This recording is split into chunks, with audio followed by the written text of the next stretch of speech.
Hi friends, ఆయుర్వేదం అనేక వ్యాధులను నయం చేసే కొన్ని కోట్ల రకాల మొక్కల గురించి తెలియజేస్తుంది. వాటిలో మరొక అద్భుతమైన మొక్క గురించి ఈరోజు మీకు చెప్పబోతున్నాం. దాని పేరు సత్యనాశిని. ఈ పేరు విని దాని గురించి తప్పుగా అర్థం చేసుకోవద్దు. ఎందుకంటే ఈ మొక్క ఎన్నో రకాల వైద్య ప్రయోజనాలను కలిగి ఉంది. ఇది రోగాలను నయం చేయడంతో పాటు అనేక తాంత్రిక శక్తులు కూడా కలిగి ఉంది. ఈ మొక్క మనకు చాలా ఉపయోగపడుతుంది. దీనిని చూస్తే ఒక ముళ్ళ మొక్కలా ఉంటుంది, కానీ ఆయుర్వేద శాస్త్రంలో దీనికి ఎంతో ప్రాధాన్యత ఉంది. కాబట్టి ఈరోజు మనం ఈ మొక్క గురించి ఈ వీడియోలో తెలుసుకుందాం. ఈ వీడియోని ఎక్కడా స్కిప్ చేయకుండా పూర్తిగా చూడండి. అలా చూడడం వల్ల ఈ మొక్క యొక్క అన్ని ప్రయోజనాలను మనం ఉపయోగించుకోవచ్చు. ఇలాంటి మరెన్నో ఇంట్రెస్టింగ్ వీడియోలు చూడడానికి ఇప్పుడే మా ఛానల్ను సబ్స్క్రైబ్ చేసి బెల్ ఐకాన్ను యాక్టివేట్ చేసుకోండి. ఒకసారి ఈ మొక్కను సరిగ్గా చూడండి.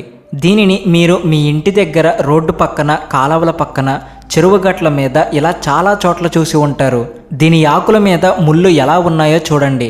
వీటిని చూసి మీరు ఇది ఒక మామూలు పిచ్చి మొక్క అనుకుని ఉంటారు. కానీ ఇది మనకు వైద్యం పరంగా, తాంత్రిక శక్తుల పరంగా చాలా రకాలుగా ఉపయోగపడుతుంది. దీని పూలు గోల్డ్ కలర్లో అందంగా మెరిసిపోతూ ఉంటాయి. ఈ మొక్కలు ఏ భాగాన్నైనా తుంచితే దాని నుండి లేత పసుపు రంగులో పాలు కారుతాయి. అందుకే దీనిని స్వర్ణ శరీరని కూడా పిలుస్తారు. పురాతన గ్రంథాలలో దీనిని రోగాలు లేని మొక్కగా చెప్పబడింది. అంటే దీనికి ఎలాంటి రోగాలు సోకవు. దాంతోపాటు ఇది చాలా రోగాలను నయం చేయడంలో సహాయపడుతుంది. అడవి మొక్కల గురించి, వాటి ప్రయోజనాల గురించి తెలిసిన వారు తమ సమస్యలను నయం చేసుకోవడానికి ఎక్కడికి వెళ్లాల్సిన అవసరం లేదు. ఎందుకంటే ఏ మొక్క ఎలా ఉపయోగపడుతుందో వాళ్ళకి తెలుసు. కాబట్టి పెద్ద పెద్ద సమస్యలను కూడా వారు దానికి సంబంధించిన మొక్కను ఉపయోగించి నయం చేసుకోగలుగుతారు. అలాంటి వారు ప్రతి మొక్కను గౌరవిస్తారు. ఎందుకంటే మన ప్రకృతిలో చూస్తున్న ప్రతి చెట్టుపై ఏదో ఒక దేవత శక్తి నివసించి ఉంటుంది. కాబట్టి ఆ చెట్టుని గౌరవించడం ద్వారా ఆ చెట్టు మీద ఉన్న దేవత శక్తిని ప్రసన్నం చేసుకోవచ్చు. దాని ద్వారా మన జీవితంలో ఉన్న సమస్యలన్నిటినీ తొలగించుకొని ఆనందంగా జీవించవచ్చు. అదేవిధంగా ఈ సత్యనాశిని మొక్క కూడా ఎన్నో తాంత్రిక శక్తులను కలిగి ఉంది. నిజంగా ఈ మొక్క చాలా శక్తివంతమైనది. మిమ్మల్ని పేదరికం నుండి బయటపడేస్తుంది. ఈ చెట్టుని ఉపయోగించడం వల్ల మీ మీద లక్ష్మీదేవి అనుగ్రహం ఎల్లప్పుడూ ఉంటుంది అనడంలో ఎటువంటి సందేహం లేదు. ఇప్పుడు ఈ మొక్కను ఉపయోగించి లక్ష్మీదేవి అనుగ్రహం ఎలా పొందాలో తెలుసుకుందాం. ఇప్పుడు నేను చెప్పే విషయాన్ని జాగ్రత్తగా గుర్తుపెట్టుకోండి. ఎప్పుడైనా మీరు ఈ మొక్కను మీ ఇంట్లో పూజించాలి అనుకుంటే సరిగ్గా దానికి ఒకరోజు ముందే దీనిని మీ ఇంటికి తీసుకురావాల్సి ఉంటుంది. ఈ పనిని మీరు పౌర్ణమి, అమావాస్య, దసరా, దీపావళి వంటి రోజుల్లో చేయొచ్చు. లేదా సూర్యగ్రహణం, చంద్రగ్రహణం వంటి రోజుల్లో కూడా ఈ పనిని చేయవచ్చు. మళ్ళీ చెప్తున్నా, గుర్తుంచుకోండి. పూజ చేయడానికి అంటే ఒకరోజు ముందుగా ఈ మొక్కని ఇంటికి తీసుకురావాలి. దీనిని ఇంటికి తీసుకొచ్చేటప్పుడు కూడా కొన్ని జాగ్రత్తలు తీసుకోవాలి. ఇంటి దగ్గర నుండి వెళ్ళేటప్పుడు చెప్పులు వేసుకోకుండా బయలుదేరాలి. ఆ మొక్కను భూమిలో నుండి పీకేటప్పుడు పూర్తిగా దాని వేర్లతో సహా తీసుకురావాలి. చెప్పులు లేకుండానే దానిని ఇంటికి తీసుకురావాలి. ఇంటికి వచ్చిన తర్వాత దానిని గంగాజలంతో శుద్ధి చేయాలి. ఎందుకంటే గంగాజలం యొక్క పవిత్రత ఏమిటో మనందరికీ తెలుసు. గారితో కడగడం వల్ల ఆ మొక్క పవిత్రమైనదిగా మారుతుంది. దానికి ఏదైనా మురికి ఉన్నా కూడా పోతుంది, పూర్తిగా శుభ్రపడుతుంది. అలా కడిగిన తర్వాత దానిని పంచామృతాలతో తడపాలి. పూజ చేసే రోజు దాని వేళ్ళని ఒక ఎర్రటి గుడ్డలో కట్టి ఉంచాలి. దానిని తీసుకువెళ్ళి పూజ గదిలో లక్ష్మీదేవి విగ్రహాన్ని ఏర్పాటు చేసుకుని ఈ మొక్కను లక్ష్మీదేవి పాదాల వద్ద ఉంచాలి. తర్వాత పూజలు మొదలుపెట్టి లక్ష్మీదేవి మంత్రమైన ఓం మహాలక్ష్మి నమః అనే మంత్రాన్ని 108 సార్లు చదవాలి. అలా చదివితే లక్ష్మీదేవి శక్తి అంతా ఆ మొక్కలోకి ప్రవేశిస్తుంది. ఇప్పుడు ఏం చేయాలంటే పూజ పూర్తయిన తర్వాత దానిని తీసుకుని మీ ఇంట్లో ఉన్న వంటగదిలో ఎవ్వరికీ కనబడని చోట దాచిపెట్టాలి. మీరు గుర్తుంచుకోవాల్సిన మరొక విషయం ఏమిటంటే దీనిని ఎవ్వరూ కూడా పదే పదే చూడకూడదు. ఇలా చేసిన మొక్కను ఎక్కడ ఉంచినా అక్కడ వృద్ధి కొనసాగుతూ ఉంటుంది. ఆ మొక్కను ఉంచితే అక్కడ సాక్షాత్తు అన్నపూర్ణాదేవి కొలువై ఉంటుంది. ఆ ఇంట్లో వారికి ఇక ఎల్లప్పుడూ ఆహారం కొరత ఉండదు. ఈ మొక్కను మీ ఇంట్లో డబ్బు, బంగారం దాచుకునే చోట ఉంచితే వారికి ఖచ్చితంగా లక్ష్మీదేవి అనుగ్రహం కలుగుతుంది. వారి సంపద ఎప్పుడూ అభివృద్ధి చెందుతూ ఉంటుంది. వారికి ఇక ఎప్పటికీ ఆర్థిక సమస్యలు ఉండవు. దీనిని మీ పూజ గదిలో కూడా ఉంచవచ్చు. దానివల్ల అందరికీ మంచి జరుగుతుంది. ఇప్పుడు మీరు పరమశివుని అనుగ్రహం పొందాలనుకుంటే ఇలా చేయండి.